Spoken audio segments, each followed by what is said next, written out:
name's Charlotte Wraith and I'm a PDL in the North West. So what is coaching? First of all, coaching is not designed to increase your workload, quite the opposite. When you're busy working, and particularly teaching, it often feels impossible to stop and think about what you want, what you're actually doing, and the impact of your actions, whether this is inside or outside the classroom. Coaching provides you with the time and space to deeply reflect on your current work, actions and mindset, whilst remaining future focused and encouraging to see yourself as an agent of change and able to move forward in a positive direction. This is all done through talking with a professional coach. A coach listens and questions you rather than telling you what to do. The aim of it is to raise your own self-awareness and challenge you to remain focused on your goals and identify your own next steps, because you hold the answers. If you think of a spectrum of different types of support, you might have managing and teaching and mentoring at one end of the spectrum, where generally people are telling you what to do.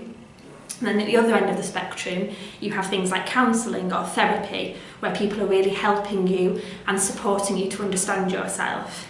Coaching is in the middle of that spectrum, where you help yourself to progress by being supported by another individual. When I joined the coaching programme in my second year of the Leadership Development Programme, I didn't know what to expect. I'd never done anything like that before, but my experience was invaluable. My coach was the Director of Computing Services at the University of Liverpool and had a vast wealth of business experience before that. And we started by writing down all the areas I wanted to focus on that year.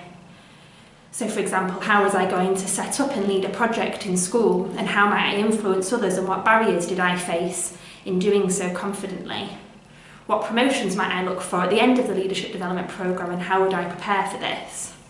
And how could I manage my workload alongside teaching and my master's studies?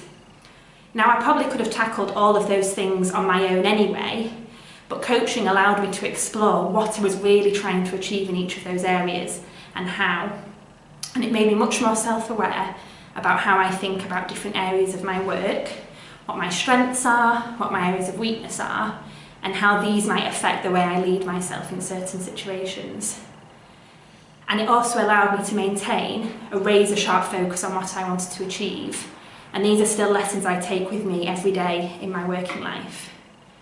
One of the best things for me about coaching was that it was somebody completely independent from teaching and from education.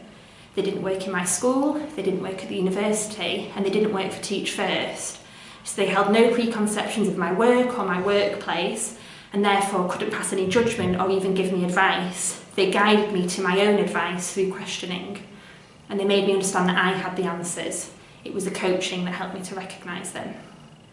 So if you're thinking, is coaching for me? If you've got a particular goal you wish to work towards this year, then great. But even if you don't, coaching is still worthwhile exploring. You should be committing to seeking a change or self-improvement, but the coach will help you explore what that might be. And in between sessions, you'll work towards the actions, but you'll have set those actions yourself because you set the agenda. I've known past participants of my own use coaching to talk through how they're leading projects in school, thinking about their next career move, exploring how they might have to have a challenging conversation, or how they might want to make progress in a particular area of their work. It really is useful for anything. And it's also an opportunity to discuss something of a priority to you. So if you're thinking of maybe taking a leadership role after this year or not, or remaining in the classroom, I would really recommend coaching.